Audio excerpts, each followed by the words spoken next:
Itulah iman orang zaman dulu. Bukan iman kayak manusia-manusia zaman sekarang. Ya. Iman yang sholat malamnya susahnya minta ampun. Iman yang sholat rawatibnya sering bolong juga. Iman yang puasa pun susah. Cita-cita besar kita membangun peradaban seperti Muhammad Al-Fatih, Khalid bin Walid, Amr bin As, Khabbab bin Al-Aras, segala macam itu akan jadi omong kosong dan sekedar cuman cita-cita saja. Kenapa bisa seperti itu? Karena itu juga berpengaruh dari apa yang kita pikirkan, kita makan setiap hari. Kalau kita punya cita-cita membangun peradaban besar, ya nggak mungkin juga kita berpikirnya kecil. Ya, termasuk juga dari sisi makanan. Makanan mempengaruhi behavior. Makanan mempengaruhi tubuh kita, perilaku kita, kebiasaan kita. Maka kalau ingin menjadi, kalau mungkin di sini kan sepertinya banyak yang wajah-wajah bujang. Sepertinya. Kalau salah satu indikatornya selain mungkin kalau mau nikah nanti ketemu akhwat atau ikhwan yang soleh atau soleha, maka selain Quran dan hadis ya mungkin atau mungkin ilmu tentang agama, tanya sama dia juga.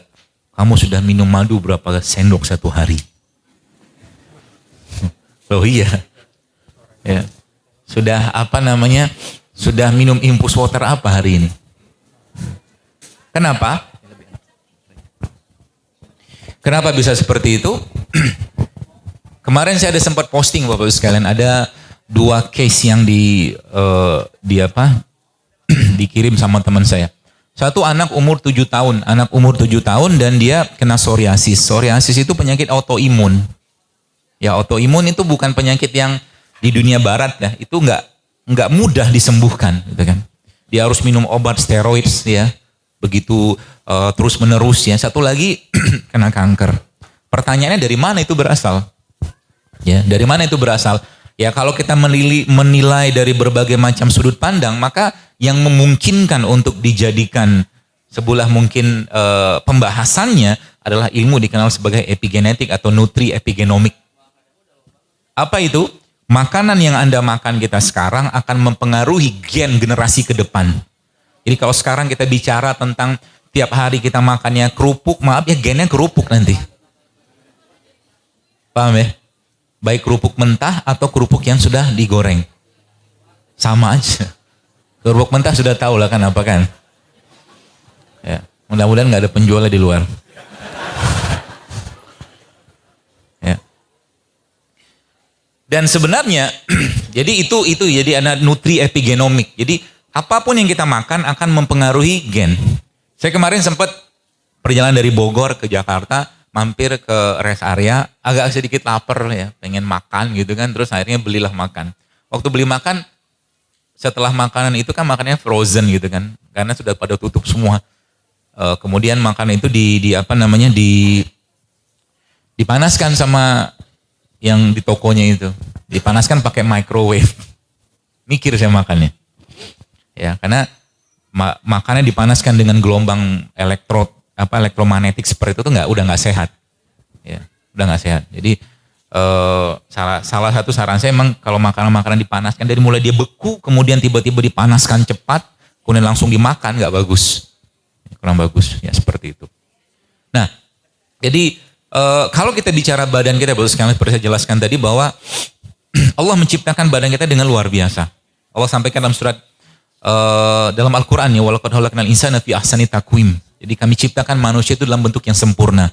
Tapi sayangnya manusia sering menzolimi badannya. Ya. Banyak orang taunya bahwa sodakoh itu atau bersedekah itu paling baik memang terhadap keluarga, benar. Tapi yang kita sering lupa adalah bahwa sedekah yang tidak kalah baiknya adalah bersedekah pada diri kita sendiri. Ya, bersedekah pada diri kita sendiri. Jadi ketika Anda sebelah mungkin Anda punya 2 pilihan. Pilihan pertama Anda atau kita minum jus jeruk dalam kemasan gitu kan. Tapi terus Anda juga punya pilihan kayak begini gitu kan. Ya. Bedanya apa? Beda banget. Jus jeruk dalam kemasan seperti itu ya pasti ada pengawetnya, ininya segala macam gitu kan, ada gulanya. Ini ada nggak? Nggak ada. Maka ketika Anda minum kayak begini sebenarnya Anda sedang bersedekah pada tubuh Anda. Untuk apa? Untuk mempertahankan badan Anda. Untuk apa lagi? Untuk bisa beribadah dengan baik kepada Allah Subhanahu wa taala. Kemarin ada beberapa waktu yang lalu ketika istri saya sakit, ada seorang dokter penyakit dalam yang cerita ke saya. Dia cerita ke kami gitu kan, dok, kami banyak banget, dia bilang, saya banyak sekali menggagalkan jamaah haji berangkat haji.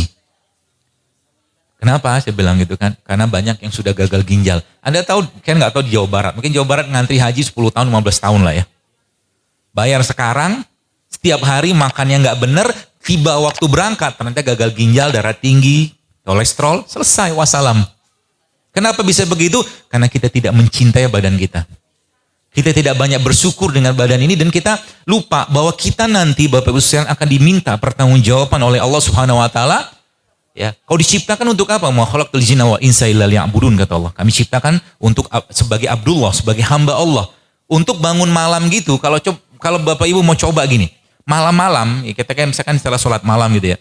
Cobalah maghrib atau isanya makan nasi goreng, nasi uduk gitu ya. Malamnya berat loh bangun. Betul nggak? Itu secara fisik. Tapi gini, yang kedua, Anda coba doa. Doa dalam kondisi perut yang kenyang. Kira-kira bisa nggak nangis? Berat, Bu, Pak. Maka dalam Islam memang sudah disampaikan, para ulama memang menyebutkan bahwa salah satu pintu masuknya syaitan kepada dalam tubuh manusia itu apa? Terlalu kenyang. Ya, salah satu pintu masuknya syaitan adalah terlalu kenyang.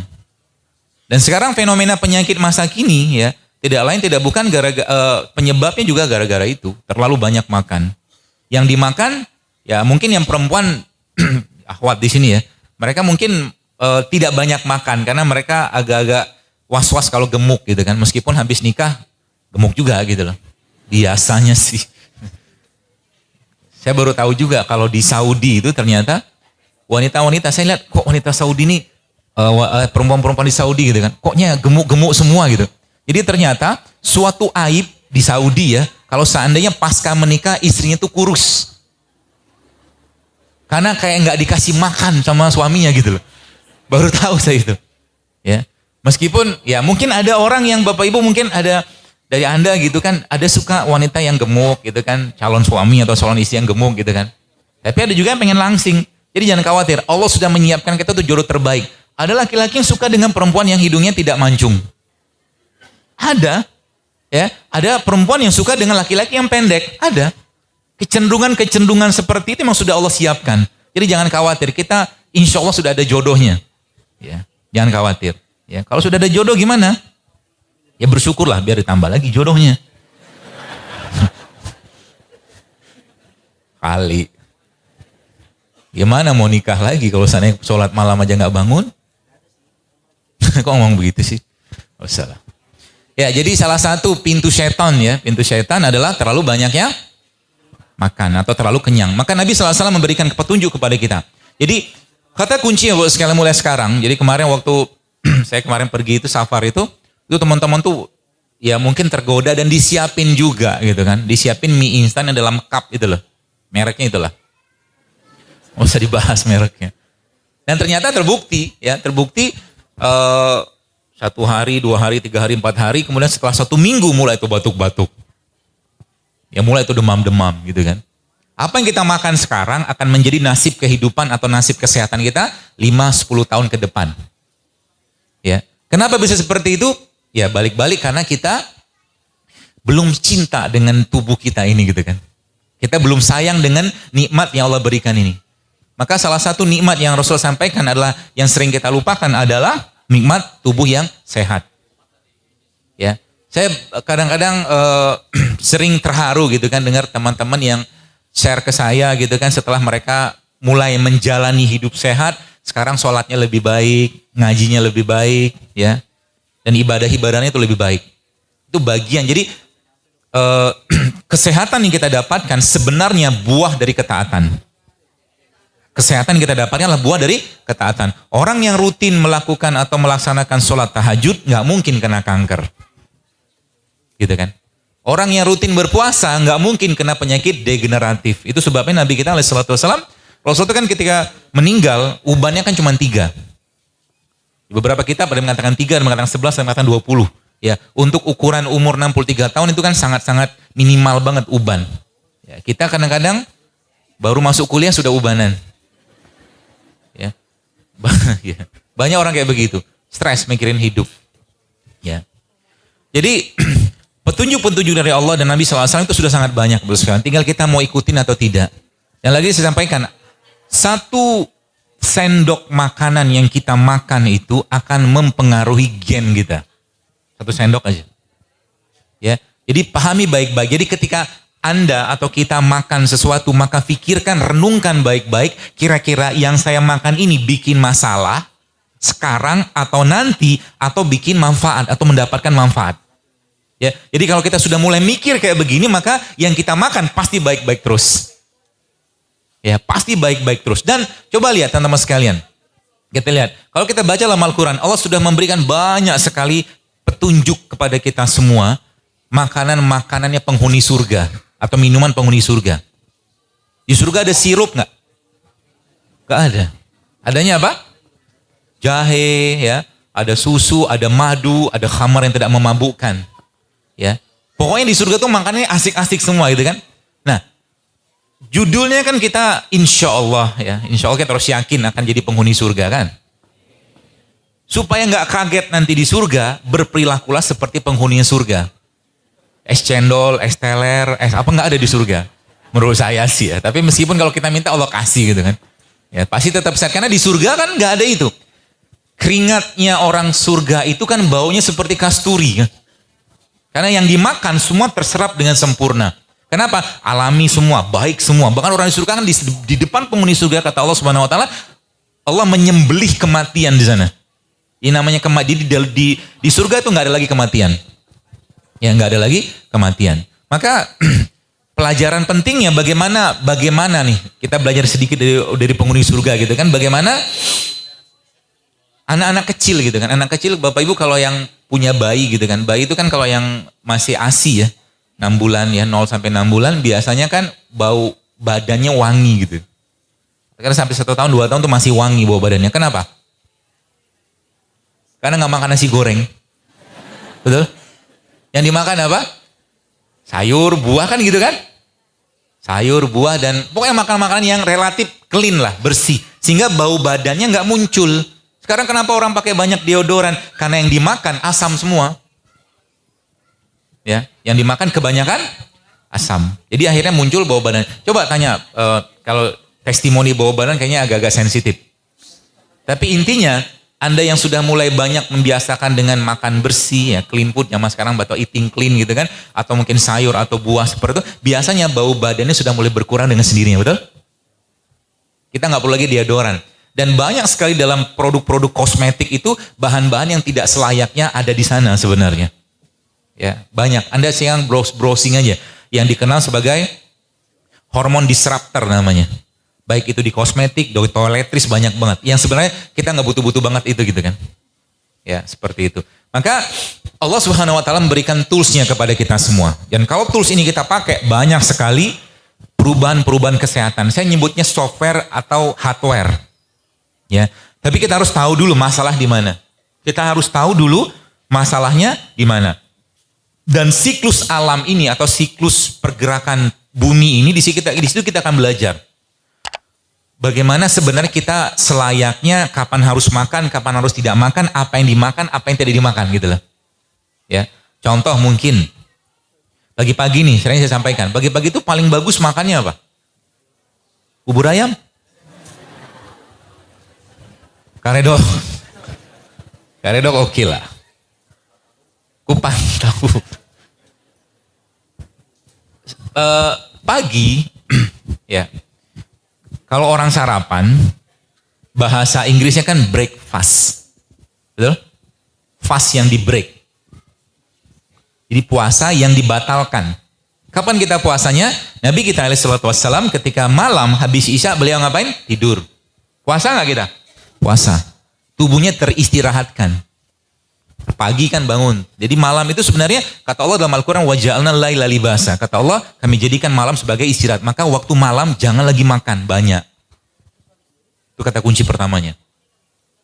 Kalau Anda mau hidup lebih baik, lebih sehat, malam jangan banyak makan. Ya, komitmen nggak kayak begini? Mau? Allah saksinya ya. Baru saja kayak begini nanti malam, baksoan yuk gitu kan. Apa yang harus Anda katakan? Nauzubillahi minasyaitonirrajim. Kul hazihi sabili ad'u ilallah. Inilah jalanku. Ya, jadi harus komitmen Pak Bu. Kenapa harus komitmen? Seseorang yang tidak memaksakan dirinya untuk melakukan suatu ibadah. Jadi kenapa kita belum mau kayak begitu? Kenapa belum? Karena kita belum merasakan manfaat dan nikmatnya gitu loh. Banyak orang bisa ketika dia pergi umroh gitu kan, pengen balik lagi umrohnya, hajinya, pengennya kayak begitu. Karena dia merasakan nikmatnya. Kenapa orang belum mau hidup sehat? Karena dia belum merasakan nikmatnya. Bagi laki-laki nih, kalau saya ditanya, dokter apa obat kuat laki-laki? Jawabannya sederhana, hidup sehat. Obat kuat laki-laki itu untuk dia bisa memuaskan istrinya, hidup sehat. Sehingga nanti istrinya bisa mengatakan kalimat yang membuat laki-laki atau suami tadi berbinar-binar. Gak usah lah. Wahaya nanti. Karena rijal qawwamun 'alan nisa. Maksudnya laki-laki itu pemimpin. Gimana mau jadi pemimpin? Ya, gimana mau jadi sosok yang bisa dikagumi sebagai sosok leadernya, imamnya gitu kan? Kalau yang dimakan, makanan-makanan yang melemahkan justru imunitasnya dia. Betul Pak Bu? Anda yang, bukan Anda sih ya, laki-laki yang banyak banget makan tepung, makan gula, coba kemungkinan besar akan jadi suami yang takut istri. Ngefek. Karena imunitas kita 80% dibuat di pencernaan. Ya. Terus juga beberapa kali saya lihat gak boleh laki-laki itu suami itu ya khususnya ya. Maksudnya suami itu dia punya izah yang luar biasa. Maka dalam sebuah hadis Nabi pernah menyatakan ada seorang wanita lagi mau nikah, dia bertanya kepada Rasulullah, ya Rasulullah, apa hak suamiku terhadapku, kata dia gitu. Terus apa yang dikatakan Rasulullah? Nabi nggak jawab panjang lebar, tapi Nabi jawab dengan sebuah jawaban yang ibarat kata wanita itu nggak tahu lagi harus ngomong apa. Kalau seandainya di dada suamimu ada luka yang bernanah, lalu kau bersihkan dengan bibirmu, maka itu tidak cukup untuk menggantikan hak suamimu. Itu peran suami itu kayak begitu. Ya, saking dahsyatnya suami gitu loh. Kalau seandainya suaminya benar makanannya, benar sikapnya gitu kan. Tapi kalau suaminya begitu-begitu aja, pagi siang malam misalkan ya makannya gitu-gitu aja gitu loh. Makan-makanan nggak sehat, saya nggak tega ngomong yang biasa itu. Makanan nggak sehat lah gitu kan, nanti katanya mencela makanan lagi gitu. Pokoknya makanan nggak sehat. Karena makanan yang kita makan akan mempengaruhi behavior. Oke, nah kita kembali ke breakfast tadi. Maka Rasulullah SAW mengajarkan kepada kita semua, Bapak sekalian, ketika pagi hari ya judulnya kita ingin menjaga badan. Supaya apa? Supaya ibadah lebih baik. Jadi mukmin itu makan untuk apa? Untuk ibadah. Kan gitu. Kalau udah ibadah saja nggak boleh berlebihan. Kecuali memang ada hal-hal yang dicontohkan oleh Nabi. Nggak boleh berlebihan. Ya, apalagi urusan makanan. Wakulu wasrobu walatusrifu kata Allah. Maka kita belajar dari bagaimana Nabi mengajarkan kepada kita semua tentang pola-pola makan yang baik. Meskipun tidak secara detail, karena ini urusan dunia. Sebagian itu urusan-urusan yang Nabi serahkan kepada kita. Ya, Nabi mengajarkan pagi-pagi kita dianjurkan untuk makan kurma. Kan gitu. Makalah 7 butir kurma ajwa gitu kan. Beberapa ulama mengatakan 7 butir kurma pagi-pagi, maka itu akan menghilangkan sihir sampai sore harinya. Kurma itu apa? Prebiotik. Jadi pagi-pagi jadi banyak masalah kesehatan kita muncul saat ini gara-gara apa? Gara-gara usus atau pencernaan kita bermasalah. Kalau usus pencernaan kita bermasalah, obatnya apa? Ya either kalau nggak prebiotik, kalau nggak probiotik. Maka Allah menganugerahkan kepada negeri kita ini, itunya mana ya? Jualannya kita.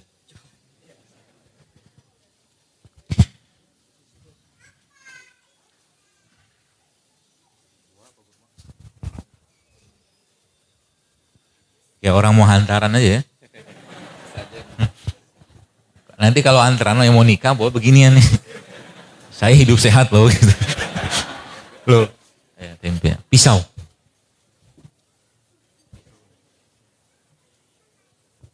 Nanti kita belajar cara sarapan yang sehat. Ya sehingga nanti Anda sudah saatnya berpisah dengan abang bubur ayam. Berat sih bang, tapi nggak apa-apalah. Demi kehidupan dan gen yang lebih baik. Jadi kalau saya lebih mengatakan bukan bahasanya perbaikan gizi, tapi perbaikan gen. Harus perbaikan gen. Karena makan yang kita makan mempengaruhi gen kan? Gitu loh. Jadi, ada pisaunya? Pisaunya sama kurmanya. Jadi pagi-pagi nanti kita ubah sarapannya. Ya, jadi mulai sekarang teman-teman, pagi adalah waktu paling rendah hormon laparnya kita. By science ya. Jadi ada hormon lapar namanya ghrelin hormon. Ya, pagi-pagi itu lagi rendah-rendahnya itu. Maka makan di saat hormon laparnya minimal bukan waktu yang tepat. Maka pagi-pagi kita bantu badan kita untuk apa? Untuk tidak terlalu banyak mengkonsumsi makanan. Karena pagi adalah fase pengeluaran. Kita kan buang hajat tuh. Ya, buang apa ke toilet gitu kan. BAB, BAK seperti itu. Maka jangan ganggu proses itu dengan apa? Dengan hal-hal yang memberatkan. Terutama produk makanan yang berbasiskan tepung. Ya, pagi-pagi itu saran saya sih ya. Pagi-pagi teman-teman mulai ubah. Jadi gini, kenapa yang saya bahas berulang-berulang adalah makanan? Karena 80% ekspresi gen kita dalam 3 bulan bisa diperbaiki dengan makanan-makanan yang berbasiskan sayur dan buah. Bisa. Risetnya begitu. Jadi ngobatin penyakit itu kalau saya punya pandangan sih ya. Ngobatin penyakit itu bukan diobatin keluhannya. Keluhan pasti tetap akan ada gitu loh. Yang kita obatin apa? Apa masalahnya? Dan masalah terbesar pada penyakit kita, ada pada tubuh manusia adalah masalah yang ada pada pencernaannya. Masalah pencernaan maka obatnya cuma 2. Kalau nggak prebiotik, probiotik. Bagaimana caranya memperbaiki? Nah, saya ajarin cara bikin sandwich.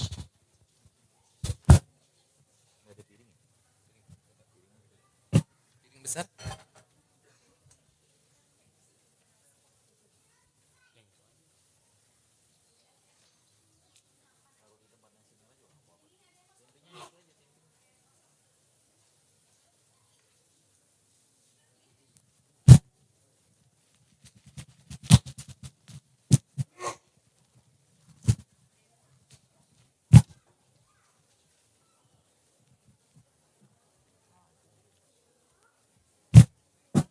Cooking class.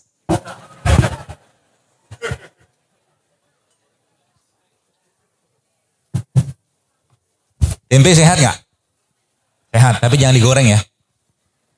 Oh benar. Tempe itu lebih baik Anda makan mentah aja.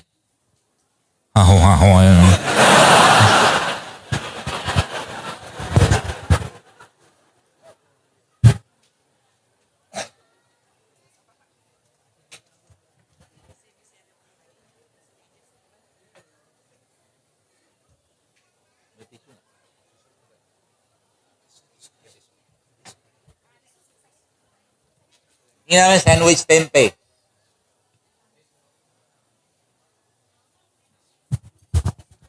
Mari kita makan. Mari saya makan. Enak. Mau nyobain? Beli. Serius enak. Ini jadi sarapan pagi bisa. Gak ada minyak, gak ada gula, dapat manis, dapat protein, dapat prebiotik, dapat probiotik. Betul? Bila enak beritahu teman, tak enak beritahu kami. Slogannya begitu. Nanti saya bikinin. Kayaknya tempenya banyak kan? Mana siapin?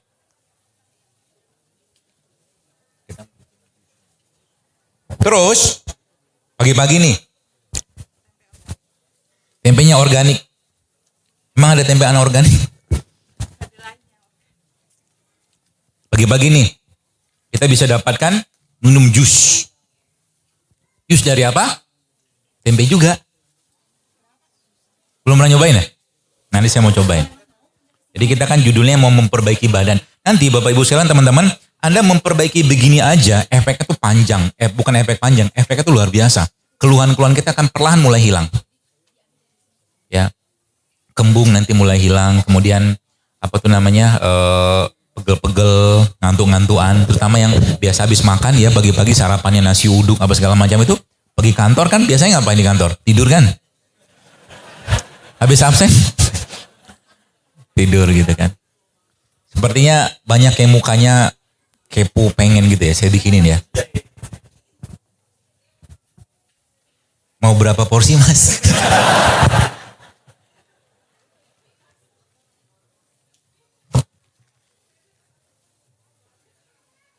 Sebenarnya kalau saya prefer jangan pakai plastik sih. Zero waste. Pakainya pandan. Pisang. Maksudnya pisang. Ngetes aja masih connect kan. Sudah blender. Ya boleh.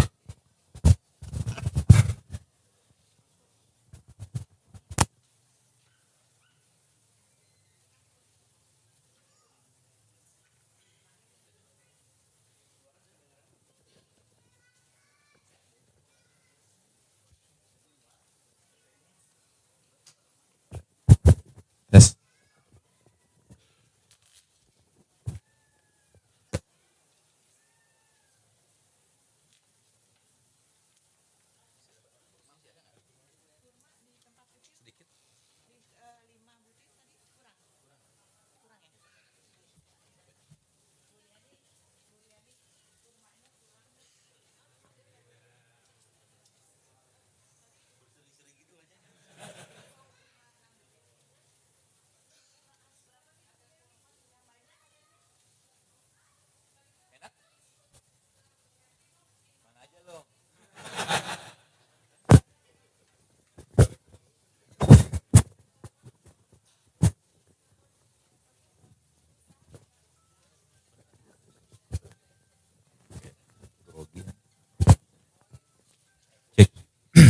Baik, itu salah satu caranya teman-teman sekalian.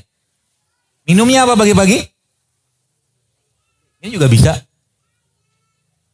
Kan pernah saya bilang, dan memang secara risetnya juga kayak semangka gitu ya teman-teman.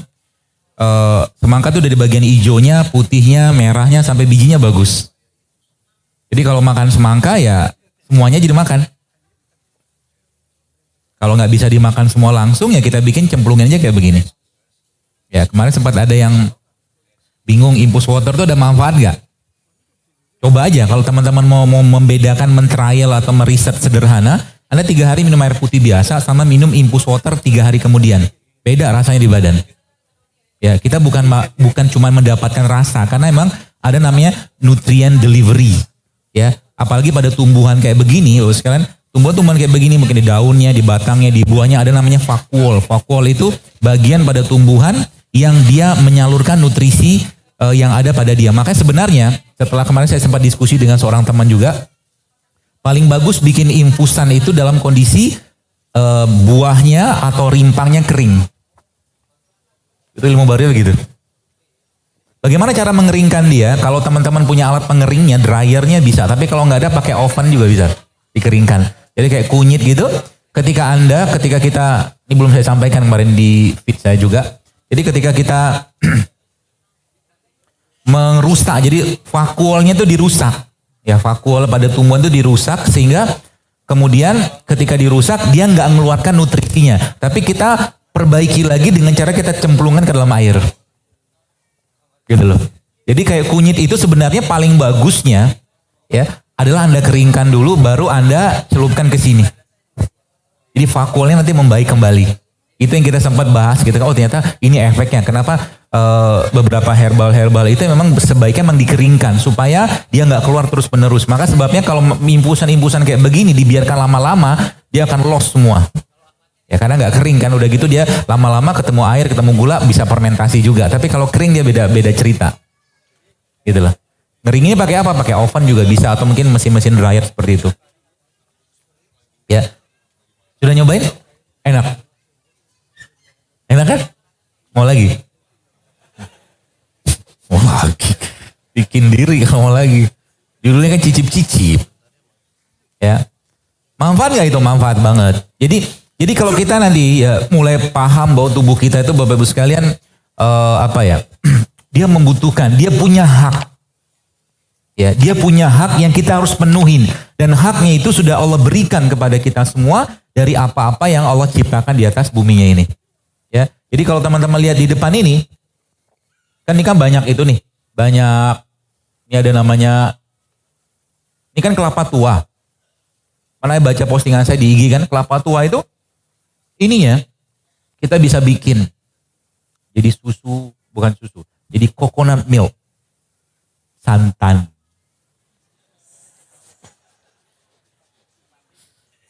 Bahasa kerennya kalau orang-orang barat bilang coconut milk kan. Tapi airnya dia untuk penyakit-penyakit, saya alhamdulillah juga bukan baru sih, dapat info baru juga tentang dahsyatnya air kelapa tua. Jadi air kelapa tua itu untuk orang-orang yang berpenyakit degeneratif ya, seperti stroke, darah tinggi, kencing manis, itu bagus banget air kelapa tua. Karena mikronutrien dia ada beda. Pernah saya share di IG, teman-teman bisa baca deh bedanya apa. Dia lebih berperan untuk apa ya, menyuplai nutrisi lebih baik dibandingkan sama kelapa muda. Kelapa muda. Tandanya muda sama tua apa? Keriput. Ya kan? Yoga kelapa tua kan yang coklat itu kan udah mulai keriput-keriput kan. Artinya kalau tubuh kita Bapak sekalian sudah mulai tampak tanda-tanda pengeriputan di mana-mana, ya kurang air, bahasa gitulah. Kebanyakan yang dimakan produk yang menyebabkan penuaan dini bagi laki-laki, perempuan, bagi laki-laki penuaan dono. Jadi itu. Maka salah satu cara terbaik untuk, jadi kalau beliau ini lebih baik untuk kita gunakan sebagai detoksifikasi. Dia bersih-bersih, bagus banget. Kalau ini mineralnya lebih kuat. Ya, jadi kalau misalkan Anda nih teman-teman sekarang yang masih muda kayak gini kan, muka-muka muda tapi agak tampak tua gitu. Bermutu sekarang. Umur 30 tahun tapi wajah kayak 50 gitu lah. Kurang senyum, kurang enzim, kurang buah. Makanya orang waktu sakit dikirimin apa? Atau dibawain apa waktu sakit? Buah. Pesan, makanya makan buah waktu sehat. Gitu kan? Anda pernah gak kebayang bawa ke rumah sakit, ketemu orang sakit gitu bawa bakso, mie ayam gitu kan? Gak ada kan? Karena dia sudah bisa makan kan, itu kan? Ya makanya waktu sakit, nah itu. Waktu sehat kayak begini, jangan sia-siakan. Ya, apalagi manusia itu secara karakter kita, sebenarnya kita tidak cocok-cocok banget makan daging tiap hari. Daging hewan ya. Protein hewan kita gak cocok, karena memang gigi kita kan cuma 4 taringnya. Ya, gigi kita kan cuma 4. Maka kalau giginya cuma 4, taring itu kan fungsinya untuk merobek, mengonyak ya. Terutama yang berasal dari protein-protein hewan, daging seperti itu. Gak ada orang misalkan makan makan wortel gitu kan pakai gigi taring gitu kan, gak ada. Gigi taring itu kan fungsinya untuk itu, seperti itu. Jadi artinya perbandingannya memang lebih banyak manusia itu kalau mau hidupnya jauh lebih baik, lebih sehat, maka yang dimakan olehnya itu lebih banyak makanan-makanan bersumber nabati. Kan gitu, dari giginya udah kelihatan. Ya, boleh kita makan daging boleh, tapi jangan sering-sering. Pun kalau sering harus ada pembakarannya. Ya, ataupun kalau pengen tetap makan protein, kita tetap butuh protein. Lebih baik Anda pilih protein yang nabati, lebih aman. Berarti dengan ini kita mengajarkan dia untuk menjadi vegetarian? Enggak, karena Rasulullah kan makan daging. Kita tetap makan daging kok, tenang aja. Tapi tidak sering. Ya.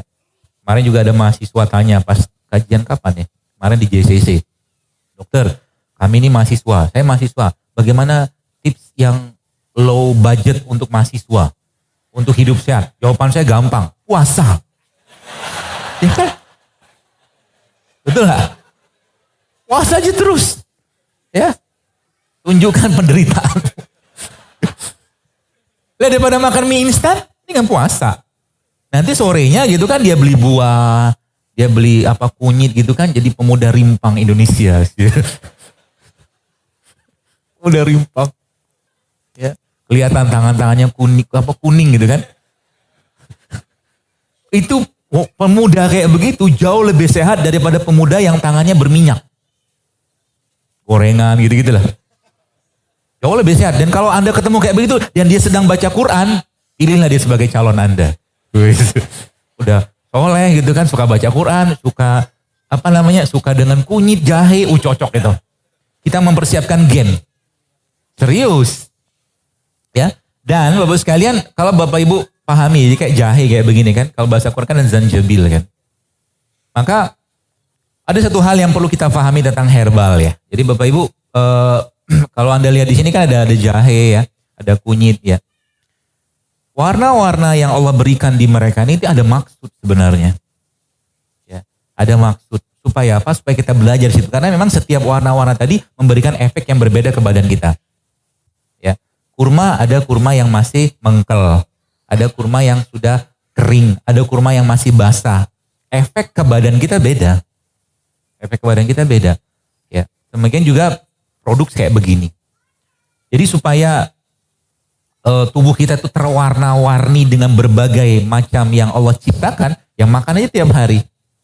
Hari ini, kalau saya sih lebih prefer tiap hari itu berubah-berubah ya. Kalau teman-teman yang suka minum air perasan jeruk lemon atau jeruk nipis gitu, kasih madu, kasih garam, besoknya ubah lagi jadi jahe, kemudian besok lagi kunyit, besok lagi kencur gitu, diubah aja tiap hari. Kenapa? Kita lagi membersihkan badan, sebab gini. Bentar ya, bismillah. Agak sedikit lapar.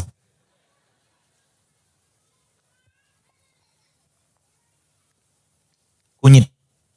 Kunyit nih kalau teman-teman buka datanya, ratusan penelitian yang dibuat di barat tentang kunyit. Sayangnya, orang Indonesia, khususnya ya kita ya gini kan, belum cinta dengan barang ini.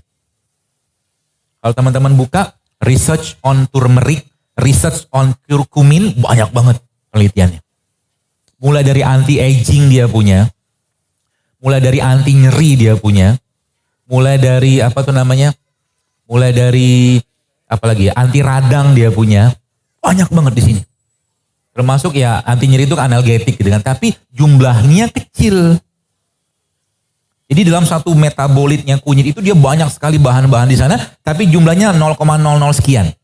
Nah, supaya ada nggak orang? Baik, saya tanya kepada teman-teman, mungkin mudah-mudahan sudah ada yang merasakan pengalaman ini. Ketika Anda sudah mulai hidup sehat, tiba-tiba muncul pusing, lalu Anda minum air garam, atau minum air kunyit, atau minum air jahe, bisa hilang nggak itu? Bisa loh. Kenapa? Tubuhnya relatif sudah clean, sudah bersih. Jadi mereka ini, Bapak Ibu sekalian, si kunyit, jahe, segala macam ini salah satu ya, itu ketika masuk ke badan kita, dengan berbagai macam kandungan dia patroli dulu gitu loh. Dia patroli dulu, dia bersihkan dulu. Jadi ketika kita misalkan lagi pusing tiba-tiba, oh kayaknya lambungnya perlu dibenerin, ya cari benerin lambung dulu. Sehingga nanti orang bilang kerjanya lama gitu loh. Paham ya maksudnya? Jadi ketika badan kita sudah relatif bersih, maka otomatis, Bapak sekalian, maka dia sudah langsung tepat sasaran kerjanya itu. Maka saya katakan, investasi badan kita itu adalah investasi setiap hari makan sehat, hidup sehat. Sehingga nanti kalau sakit, kita nggak butuh banyak obat. Ya. Jadi kalau udah sakit tuh obatnya sederhana. Coba lihat teman-teman yang, saya kadang-kadang terharu ya, nggak pakai biru, terharu aja. Lihat beberapa testimoni teman-teman yang promil itu, saya katakan kayaknya disampaikan itu aja sih gitu loh. Resepnya ya, maksudnya kuasa Allah semua pastinya, tapi perasaan itu aja. Kok bisa kayak begitu? Karena relatif dia sudah tidak nyampah itu loh. Badannya sudah tidak disampahi lagi sama dia dengan makanan-makanan atau minuman tidak sehat. Sehingga ketika dimasukkan atau dia memakan atau meminum makanan-makanan yang sehat, cepat banget reaksinya. Gitu loh. Jadi sekarang kalau Anda katakanlah minum infus water atau minum air kelapa atau mungkin katakanlah makan kunyit atau mungkin minum kunyit, jahe segala macam, tapi makan isi piringnya masih bermasalah, dia tidak banyak memberikan efek. Gitu ya. Dia tidak akan banyak memberikan efek. Termasuk saya pernah sampaikan bahwa wajah kita itu teman-teman sekalian, wajah kita itu sebenarnya cerminan isi perut sama isi dompet.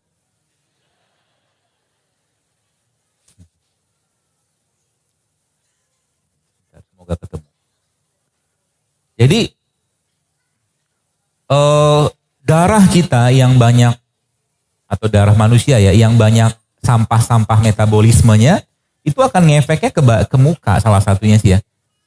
ngefeknya tuh ke muka. Maka saya sering bilang, jadi kalau saya ngelihat orang itu dari wajahnya mulai kelihatan. Ya, masalahnya apa secara garis besar sih ya, nggak bisa detail juga, tapi kelihatan dari wajahnya. Ini orang ginjalnya bermasalah, livernya bermasalah, ini orang mau mati bentar lagi, kelihatan. Tapi nggak tahu kapan. Tuh serius, ya. Karena cerminan itu wajah itu cerminan isi perut kita, ya. Jadi ibarat kata kalau darahnya kotor, darahnya nggak bersih segala macam kelihatan semua. Ya. Kemarin saya dapatkan ada bapak-bapak cerita dia pegawai suatu bank lah Jakarta. Dia cerita udah turun 20 kilo gitu kan badannya dalam waktu berapa bulan gitu kan. Ya saya bilang ya alhamdulillah pertahankan saja supaya jangan turun banyak lagi. Saya bilang. Tapi kelihatan wajahnya itu glowingnya luar biasa, idenya mulai banyak, dia bilang gitu kan. Terus dia cerita berseri sekali wajahnya itu. Ya. Karena memang semua yang kita makan itu mempengaruhi mood. Semua yang kita makan pasti akan mempengaruhi mood. Ya. Sehingga ada istilah good food is good mood. Ya, jadi kalau Anda ketemu dengan teman yang lagi bete, lagi baper, lagi nggak jelas gitu kan, apa yang harus Anda kerjakan? Ajak dia makan rujak. Ada hubungan nggak? Ada. Karena buah-buahan itu dia enzim kan. Ya, atau mungkin ajak dia makan tempe kayak begini yuk. Kan ajak makan kurma. Ya. Makanya tadi saya katakan ada beberapa jenis makanan yang bisa memberikan ada mood booster. Ya, mood booster. Jadi kalau kayak tempe ini ya. Tempe ini kalau kita blender sama kurma dia jadi mood booster juga. Udah siap? Sekarang kita cobain. Jus tempe. Ya, bagaimana rasanya? Ya. Kalau teman-teman lihat di sini kan ada pisang juga. Siapin panitia sebentar ya. Jadi luar biasanya Allah menciptakan kepada di alam semestanya teman sekalian dengan segala tanda-tanda itu efeknya atau mungkin apa ya? Hal-hal yang spektakuler banget. Contoh mungkin kalau Bapak Ibu teman-teman lihat di depan itu ada slide itu kan. Musa sapientum. Musa sapientum itu pisang. Pisang ini, kan saya bilang tadi, makanan kita mempengaruhi mood. Ya. Jadi Musa sapientum atau pisang kayak begini, dia mengandung serotonin. Serotonin itu bahan baku hormon kebahagiaan. Pisang. Paling banyak di mana dia? Paling banyak di kulitnya. Bukan di kulitnya. Paling banyak serotonin pada pisang ada pada pisang yang udah matang banget, yang ada patchnya. Ya, dan noda titik-titik gitu kan. Jadi itu clue-nya. Terus yang kedua yang tidak kalah banyak, serotonin pada pisang itu di mana? Yang di nomor 1 itu loh, banana peel. Banana peel itu maksudnya kulit ini loh. Ini bisa bikin bahagia. Serius kalau based on data itu ya. Karena dia bahan baku hormon kebahagiaan, saya nggak bohong loh, beneran memang datanya begitu. Jadi selain kulit atau daging pisang ini, ya, yang bisa jadikan alternatif kalau kita lagi nggak mood, lagi nggak apa gitu, makan pisang. Jangan goreng ya, rusak lagi, minyak lagi gitu, ya, jangan digoreng. Atau kalau enggak, Anda bikin smoothies pisang sama kulitnya. Oh, apa masalahnya? Kan kulitnya bagus. Terus saya bilang di depan, tuh lihat baca tuh, banana peel 150.000 kandungan serotoninnya. Kelihatan nggak? Kelihatan juga nggak apa-apa, pura-pura lihat aja lah. Terus saya baca. Kemudian overripe. Overripe itu pisang yang sudah matang banget. Nanti cobain Bapak-Ibu sekalian. Ya, tapi pisangnya pisang kampung aja, pisang yang tumbuh alami gitu loh. Ya. Jadi Anda bisa bikin smoothies pakai pisang ini, ya. Buah pisang dicampurkan sama kulitnya ini, cuci dulu ya. Dan campurkan dengan kurma. Itu mood booster banget itu. Bisa juga buat sarapan atau buat minuman juga bisa. Ya. Saya pernah bikin waktu itu, enak kok rasanya. Ya. Kalau produk-produk yang memang tumbuh alami tanpa dikasih pestisida, itu insya Allah rasanya pasti enak. Rasanya pasti enak. Ya. Sudah? Coba dipotong tempenya. Potong kecil-kecil.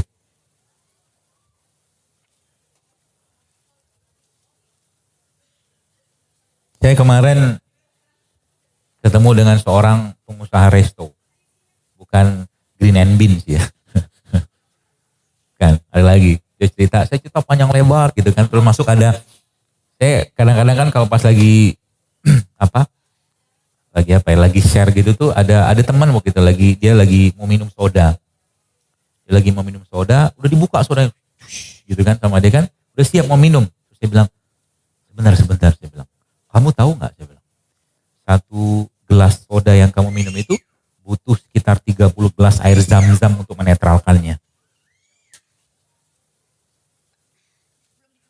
Tiba-tiba wajahnya berubah.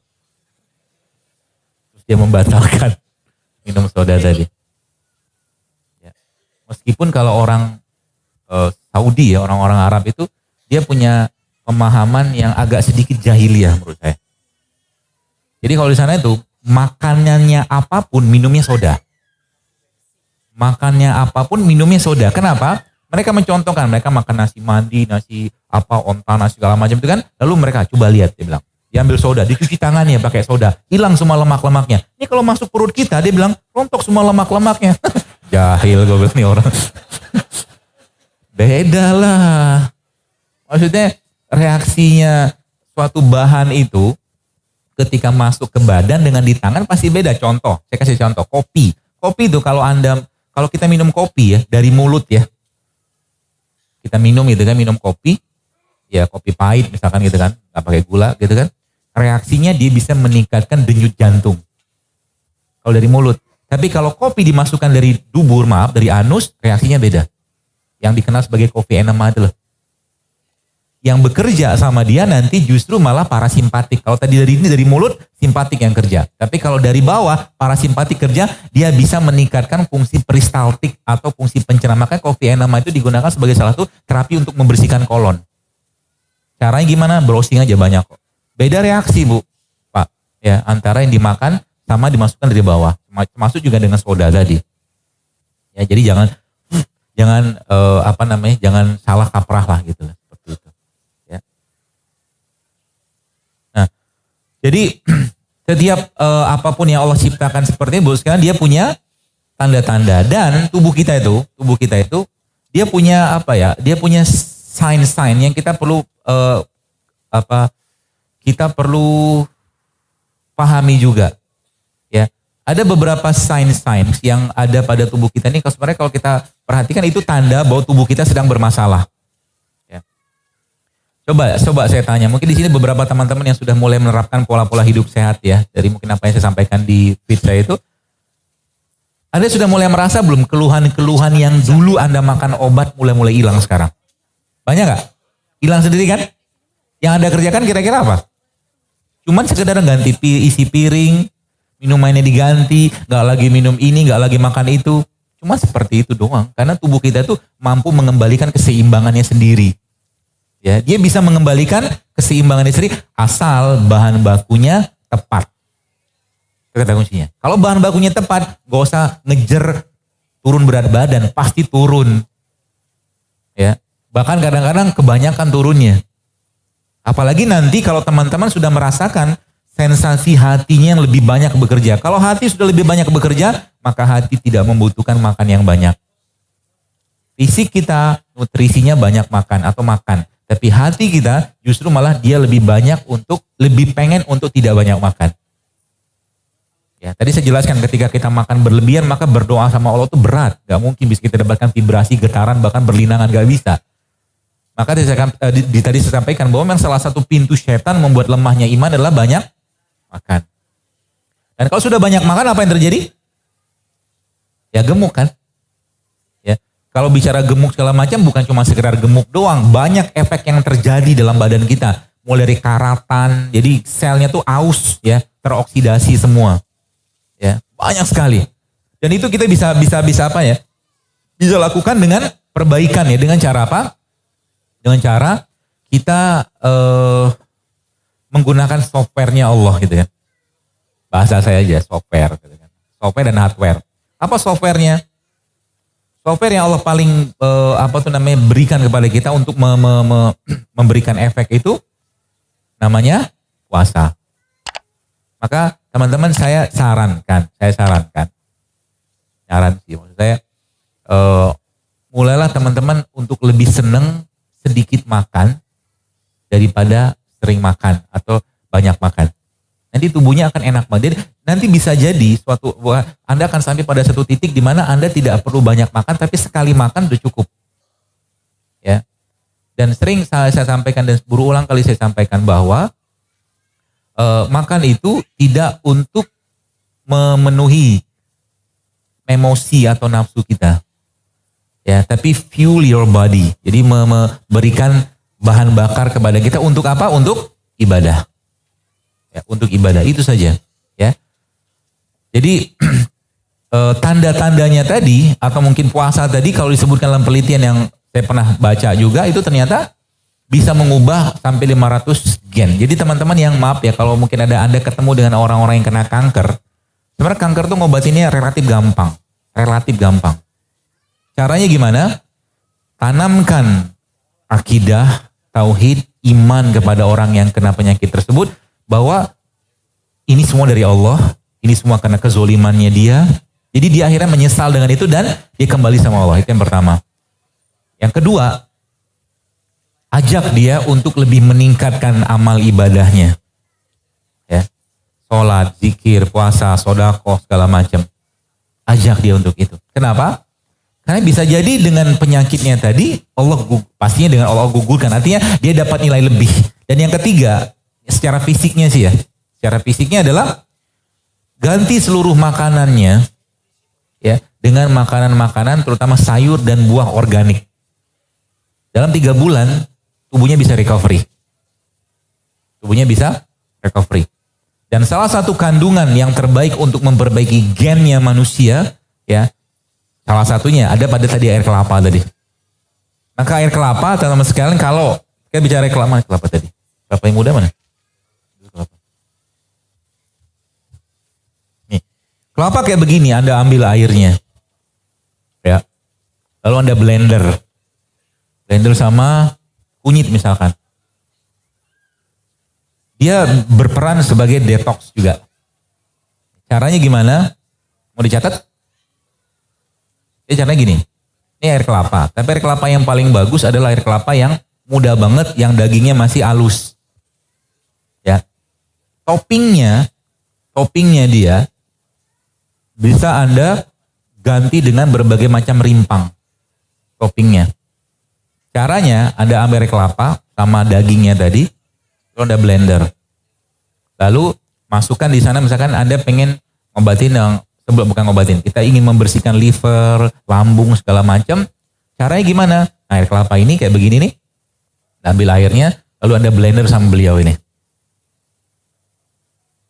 Boleh nggak ditambah yang lain? Boleh. Anda mau tambahkan jahe juga nggak apa-apa. Bolehkah tambah yang lain? Boleh. Anda tambahkan dengan kurma buat lebih manis juga boleh. Lalu, ada lalunya. Setelah di blender katakanlah jadi dalam satu gelas kayak begini. Ya, teman-teman, kita tunggu dia untuk mengendap dulu. Lalu Anda ambil baskom ya. Baskom ini gelas yang tadi air kelapa tadi. Katakanlah mungkin 300-400 ml ya. Anda letakkan di atas baskomnya. Bayang gak? Lemes gitu? Bayang lah ya. Di sekitar baskom ini, Anda kasih es. Bayang? Di sekitarnya, di dalam ya, bukan di luar. 6 jam lagi, 6 jam kemudian, kan dingin ini. Anda minum yang bagian tengahnya. Bayang? Kan dia kan turun tuh sebagian. Endapan, surnatannya. Yang Anda minum yang bagian tengahnya. Ya, yang Anda minum bagian tengah. Pola ini bisa kita pakai bahkan untuk mengobati orang-orang yang kanker sekalipun. Karena asam amino pada air kelapa tuh efeknya luar biasa. Apalagi kita tambahkan dengan tadi rimpang. Jadi boleh diganti nggak itunya toppingannya boleh. Toppingannya boleh diganti. Jadi teman-teman bisa ganti dengan berbagai macam rimpang, atau mungkin Anda bisa campurkan dengan kalau saya lebih senang rimpang, karena rimpang itu kan kayak kunyit, jahe, kencur gitu loh. Ya, itu bisa Anda topping tiap hari. Dan jangan jangan lupakan kurma. Jadi setiap Anda ngeblender itu, ya, masukkan kurma di sana. Itu efeknya bagus banget. Membersihkan badan, termasuk nanti teman-teman yang sudah mulai biasakan untuk tidak lagi mengkonsumsi minuman, makanan kemasan, ini pilihan juga nih. Air kelapa muda, 1 hari aja kita, kalau orang hipertensi minum ya, itu bisa turun dalam waktu 3 bulan tensinya.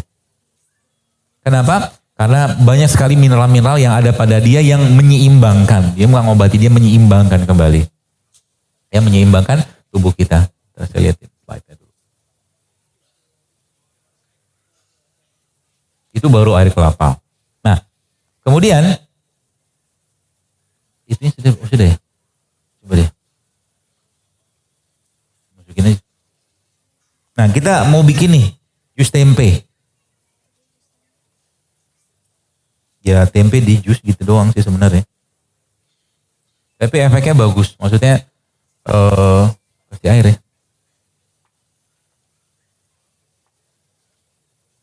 Ya.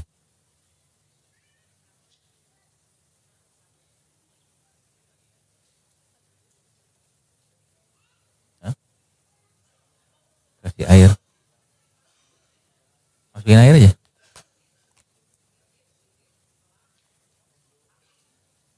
Kurmanya sama bijinya nggak? Enggak. Ya, nggak, biar nggak keliru ya. Memang nggak sama bijinya karena bijinya keras.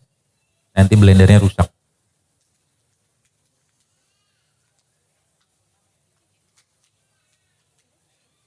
Jadi kayak begini, kayaknya sederhana. Sepertinya sederhana. Tapi kalau boleh saya katakan, ini juga bisa, kalau saya mau mengklaim sih ya, sebagai minuman anti kanker juga bisa. Karena 80% imunitas kita kan ada di pencernaan. Ya.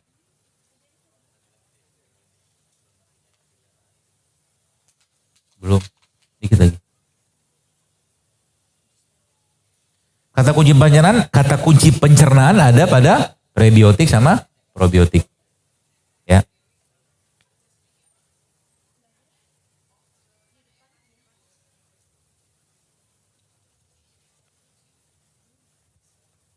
Kita tambahkan jahe sedikit. Trialnya begitu. Lebih enak sih emang.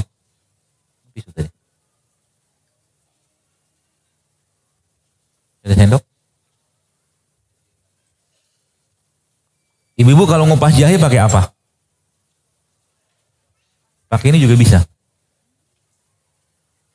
Lebih gampang. Kalau saya nggak nanya bapak-bapak, karena saya tahu terima jadi doang dia. So, termasuk salah satu kriteria calon suami yang baik, bisa masak. Karena memasak itu salah satu cara untuk melembutkan hati. Betul nggak, Bu? Kalau Anda masak lagi bete, meskipun bumbunya sama, nggak enak loh. Karena masak itu soal hati. Bolehlah.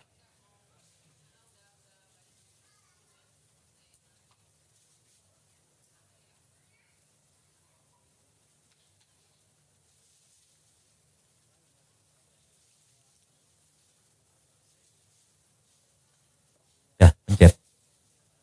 Harus tutup loh.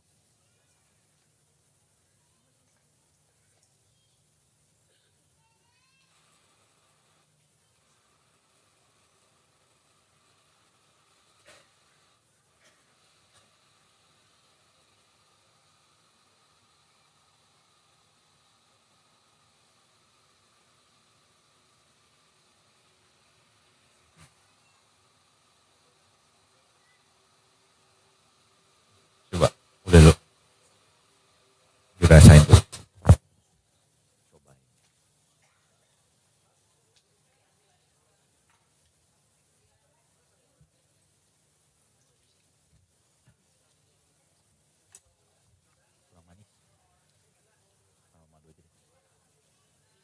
Jadi susu tempe sih saya bilang.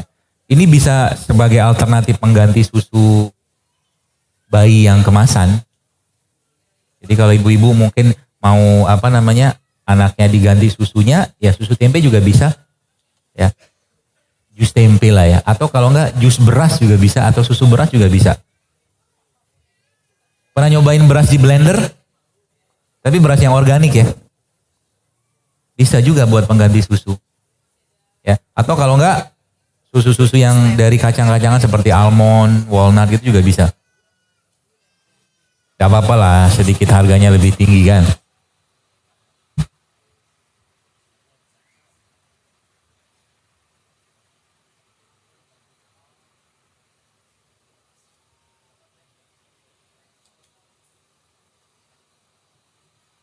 Coba deh.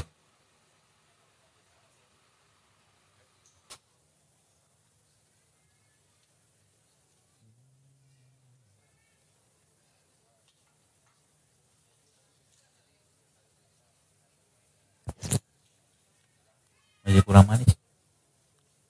Tambahin maduin lagi.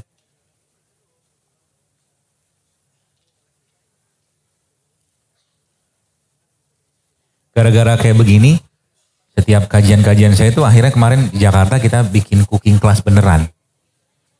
Alhasil saya masak kemarin. Dan masakannya ternyata membuat ibu-ibu saat itu berbinar-binar. Masak ikan gabus tapi nggak kita goreng.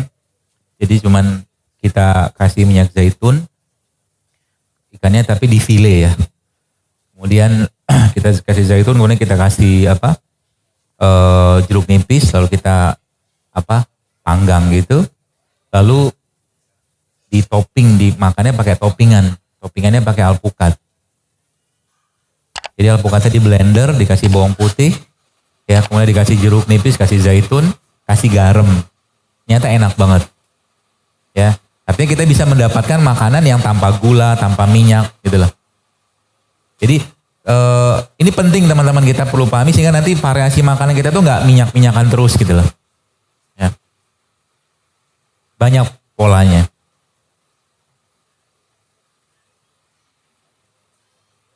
Coba antum cicip aja deh teman-teman.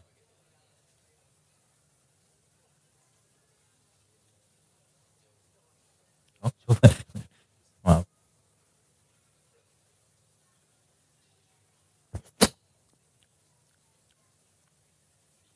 Oh, parfum. Tadi pakai parfum ya tangan saya. Tapi udah selesai kok. Apa lah. Jadi kayak Asterix Obelix gitu. Udah.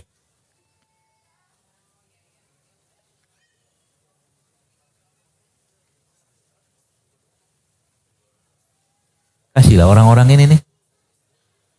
Sepertinya mau. Mau kan?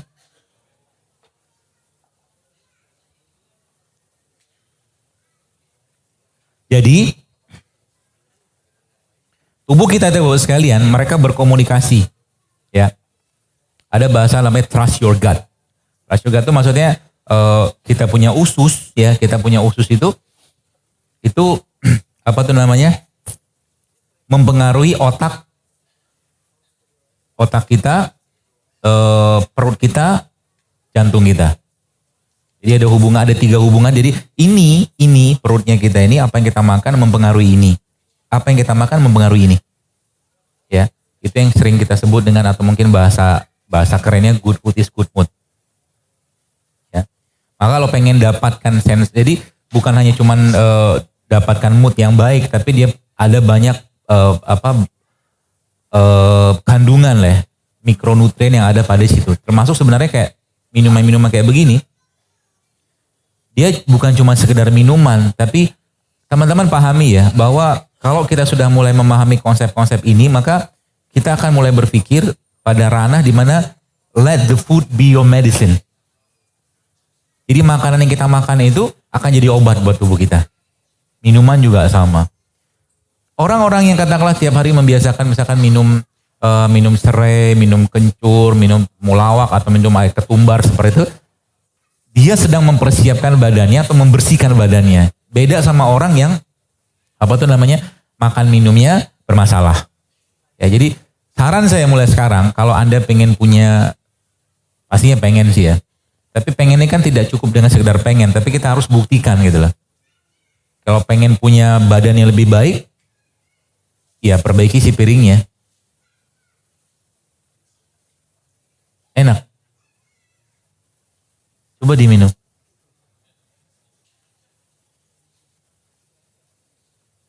Enak kan? Saya liatin mukanya gitu, saya khawatir. Dia bilang enak dok. Gitu. Agak was-was juga. Ya jadi ini, tapi tempenya saran saya, pertama jangan kalau bisa, bukan kalau bisa, upayakan beli tempe yang pakai daun pisang. Upayakan. Ya, kalau udah kayak begini kan nanti kan marketnya kebentuk gitu loh. Jadi akhirnya para pedagang tempe itu bikin tempe yang pakai daun pisang. Itu yang pertama. Yang kedua, cari tempe-tempe yang non-GMO. Non-GMO itu yang dia tidak dimodif secara genetik. Banyak kok sekarang di online juga banyak yang jual tempe sehat non-GMO. Ya, itu juga bisa. Dan kalau kita sekarang sebenarnya ada dua kata kunci ya. Maksudnya dua kata kunci itu maksudnya kalau orang-orang Indonesia ini sudah mulai membiasakan dengan rimpang. Jadi kita jadikan rimpang itu sebagai salah satu kasih sayangnya Allah kepada kita.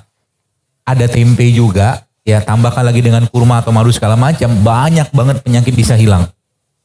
Ya karena tadi saya jelaskan di awal kan bahwa tempe itu probiotik kan, kurma itu prebiotik.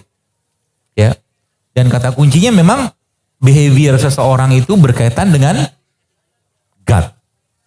Jadi kalau kita mungkin maaf ya, lagi bermasalah moodnya, perasaannya segala macam, coba lihat makan apa dari tadi pagi. Ngefek banget. Kalau saya, mood booster saya itu saya sudah tahu. Jadi kalau saya butuh sedikit di topping lagi mood boosternya, maka saya biasanya minum kopi sama coklat. Yang dikenal sebagai mocha. Ya kan? Coffee mocha gitu, biasa gitu. Ya. Kalau saya, jadi tiap orang tuh beda-beda. Ada yang mood boosternya kadang-kadang cuman makan kurma doang, pisang doang. Kita harus paham itu. Sebab moodnya kita akan mempengaruhi aktivitas kita. Ya maka dalam Islam kita dianjurkan banget untuk apa? Memperhatikan makanan. Sebab apa? Mood yang bermasalah akan mempengaruhi ibadah. Kan gitu. Sehingga urusan makan-memakan dalam Islam itu diatur luar biasa. Ya, kenapa Islam mengajarkan dalam surat Al-Waqiah sudah jelaskan dengan sangat jelas bahwa makan buah itu sebelum makan. Jelas gitu Allah sampaikan. Ya, supaya apa? Supaya kita dapat asupan enzim dulu. Apalagi kayak mungkin kalau kita bicara tentang tadi, kalau kita bicara makanan-makanan yang miskin atau minus enzim. Ya, orang-orang yang makan makanan yang minus atau miskin enzim, miskin nutrisi, biasanya tubuhnya minta istirahat. Namanya apa? Ngantuk. Kan gitu. Betul nggak? Kalau teman-teman makan kayak begini nih, coba ambil. Contohnya ada semua. Udah siapin.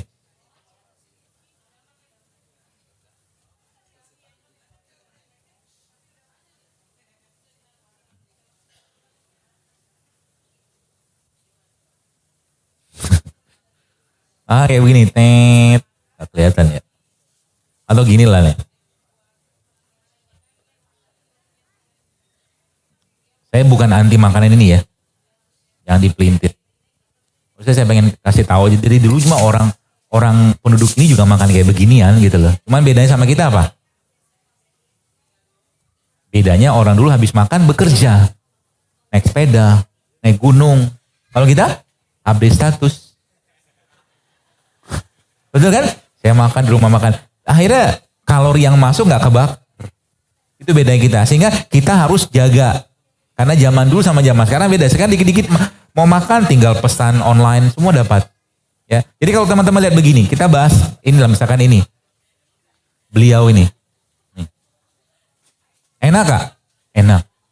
Tapi kalau tiap hari makan begini. Tiap hari ya. Tanpa kita mengimbangi dengan makan beliau-beliau ini sakit kita. Apalagi kita aktivitas kita tidak banyak. Belum lagi kita bicara tentang, ini kan ada santannya kan. Santan dipanaskan rusak. Gitu. Sama juga dengan telur. Telur itu kan protein. Telur itu kalau diceplok, dipanaskan dengan minyak, setahu saya juga bakal rusak. Jadi telur itu lebih bagusnya memang tidak dipanaskan. Sama juga kayak tempe tadi. Jadi paling bagus apa? Ya mentah. Paling bagus. Kalau memungkinkan. Kan ada nggak telur setengah matang gitu kan? Kan juga bisa. Jadi pilihan. Nih, kenapa banyak orang? Coba. Nih saya pernah ketemu teman. Dia cerita. Dia pulang ke kampung dia. Makanlah makanan yang kayak begini. Penuh santan, penuh apa. Selama 2 minggu tuh kemaruknya luar biasa. Pulang-pulang stroke Pak. Serius. Ini teman saya yang orang provinsi itu sendiri yang bilang ke saya. Saya tidak menyalahkan makanan ini bukan. Karena dari dulu orang makannya begitu. Cuman kalau udah berlebihan, kita juga jarang makan buah. Saya makan begini gak? Makan, cuman jarang banget. Kenapa? Ya kalau Anda makan makanan yang penuh santan seperti ini, Anda harus kuat juga makan di buah dan sayurnya. Gitu loh. Makanya ketika ini dimakan dan sudah tidak ada enzimnya lagi, apa yang terjadi? Tubuh minta istirahat kayak orang tidur malam dulu. Untuk memperbaiki enzim. Kan beda ceritanya kalau Anda makan buah. Coba Anda makan buah gitu kan, Anda makan jeruk, Anda makan begini, ngantuk gak? Enggak.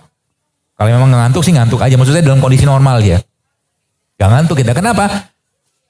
Dia punya, dia punya bahan yang kita perlukan yang ada pada usus kita masih banyak di sini. Kalau ini kan sudah habis semua. Nasi misalkan, nasi begini masalah gak? Masalah. Kenapa masalah? Karena miskin nutrisi kan. Kenapa miskin nutrisi? Ya karena udah dibuang semua. Jadi kalau teman-teman, ya kalau boleh saya sarankan, kalau Anda disuguhin nasi sama bekatulnya, sekamnya itu, kalau saya lebih memilih makan bekatulnya. Kenapa? Karena masih banyak seratnya di sana.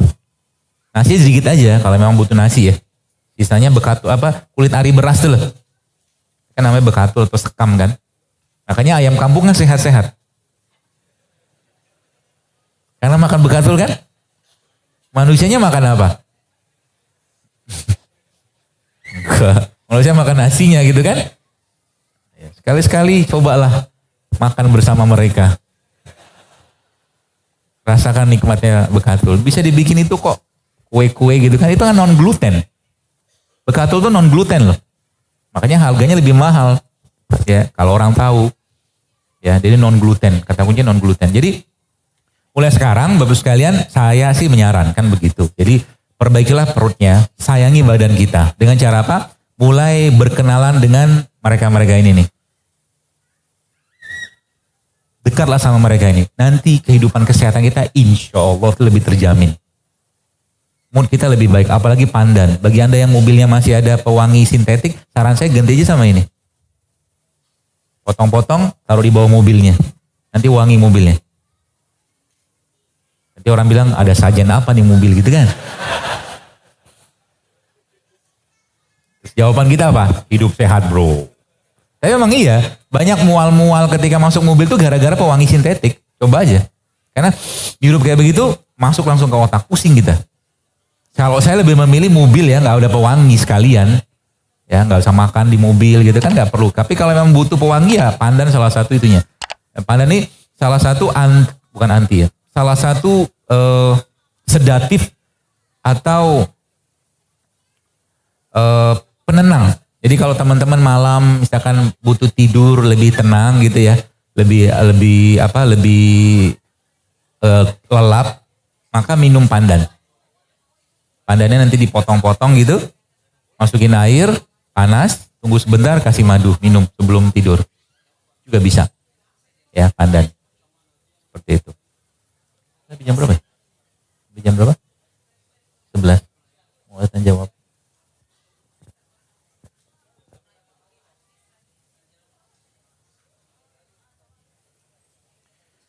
Dan ada beberapa jenis tumbuhan ya, atau makanan-makanan yang perlu dimasak sama tidak perlu dimasak. Contoh mungkin tomat. Tomat ini dia punya likopen. Ya, likopen pada tomat ini peranannya dia sebagai anti kanker sebenarnya. Tapi dia bisa optimal keluar kalau apa? Kalau kita kukus atau steam tomat. Jadi kalau teman-teman mau dapatkan likopen yang lebih banyak ya dikukus ya. Kemudian ada lagi namanya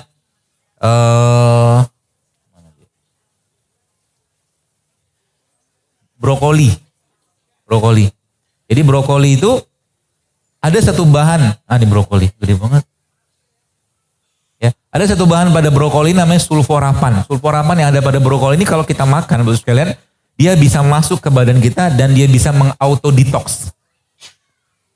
Cara mendapatkannya gimana? Anda bisa di steam atau dikukus atau dimentah kayak begini. Ya. Jadi salah satu jus detox yang baik itu jus brokoli. Ya, bisa kita pakai itu. Kemudian yang gampang-gampang aja. Kemudian wortel. Wortel. Wortel ini ada beta karoten. Beta karoten pada wortelnya lebih baik, yang saya pahami ya. Lebih baik atau optimalnya keluar kalau dia dimasak. Wortel. Ya, kemudian ada namanya paprika. Paprika itu paling bagus dimakan mentah. Ya, mentah. Jangan dimasak. Makan mentah. Ya, makan mentah itu lebih baik, ya. Kemudian yang terakhir jamur. Ya, jamur. Jadi disinilah obatnya kita teman sekalian. Obat-obatan kita di sini, dan hindari makanan ya, atau hindari makanan-makanan yang sudah dipanaskan berulang.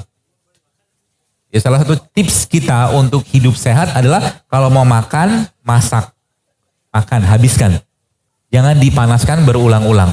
Semakin diulang-ulang dipanaskan, semakin enak. Betul? Namanya apa? Rendang. Tapi sehat nggak? Nggak sehat. Maka rendang memang diklaim sebagai salah satu makanan paling enak di dunia. Tidak apa-apa, kita terima aja. Ya, alhamdulillah. Ya. Tapi saya menyarankan, maksudnya kalau tiap hari makan rendang juga nggak bagus. Ya, kenapa? Ada santannya kan. Apalagi kita jarang makan buah, jarang makan sayur, jarang minum air, repot juga nanti badannya. Ya, kata kuncinya adalah 80% lifestyle kita, ya, lebih dominan yang sehat. 20% silakan cheating kalau mau cheating. Ya, kalau Anda tanya sama saya, misalkan dokter makan gorengan nggak? Makan, tapi jarang. Dokter makan nasi padang? Makan, tapi tidak makan nasinya. Kalau mungkin makan rendang itu pun jarang banget, berapa bulan sekali gitu, tapi jarang-jarang. Saya makan, tetap makan. Tapi karena 80% yang saya makan lebih banyak yang membuat badan saya lebih sehat. Dan etalasenya yang kita makan adalah badan kita. Jadi mau kita ngomong kayak apapun, kalau seandainya badan kita tidak menunjukkan vitalitas, atau mungkin badannya secara lemak bertambah, berat badan bertambah, ya berarti kita belum benar makannya. Ya, kalau udah benar makannya, maka tubuh akan ngebalance sendiri. Dan cara paling mudah untuk mendapatkan manfaat itu adalah mulailah untuk jangan terlalu sering makan. Atau mungkin bahasa sederhananya, mari kita perbanyak puasa. Mari kita perbanyak puasa. Jadi sebagaimana Anda mungkin yang senang banget dengan makan makanan yang gak sehat, maka puasa juga jadi salah satu cara kita untuk merasakan sensasi itu. Sehingga nanti satu piring yang isinya sabar, syukur, ikhlas, tawadu jauh lebih kita butuhkan daripada satu piring yang isinya makanan sehat. Paham maksudnya? Kalau sampai pada tingkat itu, Anda tidak perlu banyak makan. Makan sedikit saja, Allah sudah cukup. Kita sudah cukup berdoa, ya Allah cukupkan makananku ini untuk aku bisa beribadah kepadamu hari ini secara optimal. Pada ujungnya kan seperti itu. Ya, kalau kita menyayangi badan kita, yang perlu kita sayangi badan kita sebenarnya bukan fisiknya, tapi sayangi hatinya.